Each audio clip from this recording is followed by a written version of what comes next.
good afternoon. I am Rosie Paborada. My report is all about information processing.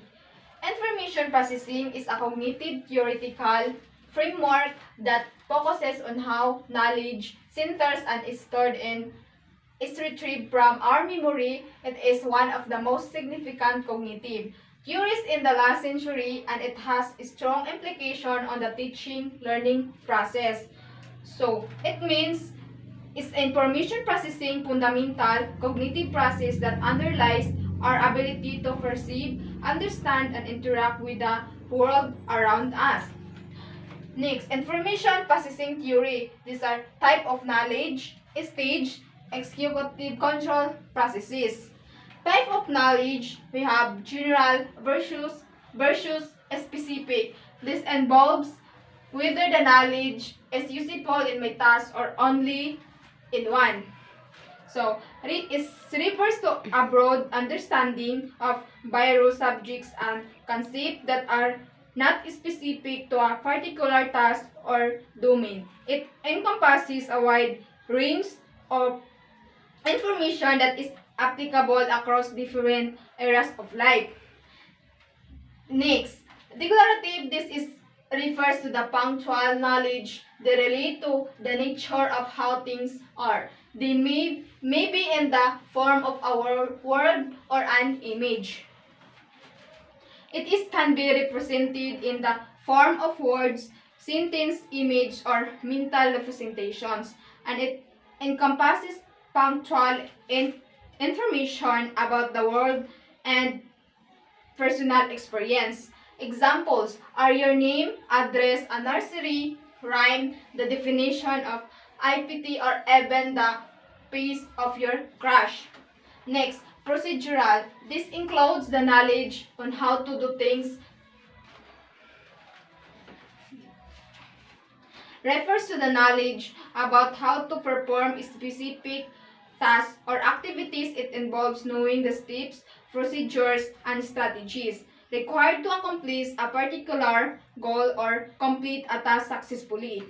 Examples include making lesson plan, baking a cake, or getting the least common denominator.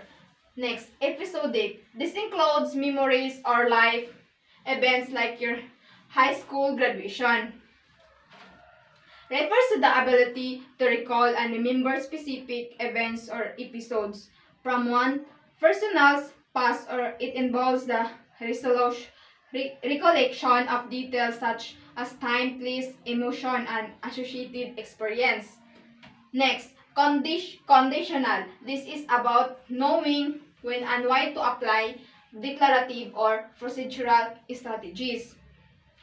It is the understanding of when and why to apply declarative or procedural strategies in different situations. Next is stage in the information processing theory. These are three primary stages in IPTR. Encoding, storage, and retrieval. So, encoding information is sensed, perceived, and attended to. Is the initial process of acquiring and transforming sensory information into a form that can be stored and later retrieved from memory. Storage. The information is stored for either a brief extended period of time, depending upon process following encoding. So, it's the process of retaining and maintaining in reward information over time. Once information has been encoded, it needs to be stored in memory so that it can be accessed and retrieved at a later time. Next is retrieval. The information is brought back at the appropriate time and reactivated for use and current tasks, the true measures of effective memory. So, it is the process of accessing and bringing back stored information from memory for use in the present moment or for a specific task. Next is sensory register. The first step in the IV model holds all the sensory information for a very brief time. So, is capacity, our mind receive a great amount of information, but it is more than what our minds can hold or perceive. Refers to the limit of information that it can hold or perceive of any given time, while our mind has incredible processing capabilities. Next is duration. The sensory register only holds the information for an extremely brief period in the order of 1 to 3 seconds. This means that sensory information such as visual or auditory stimuli is held in the sensory register for only a fraction of a second before, if either the case, or is transferred to other memory systems for the processing. The role of attention. To bring information in the consciousness, it is necessary that we give attention to it, such we can only perceive and remember those things that pass through our attention gate.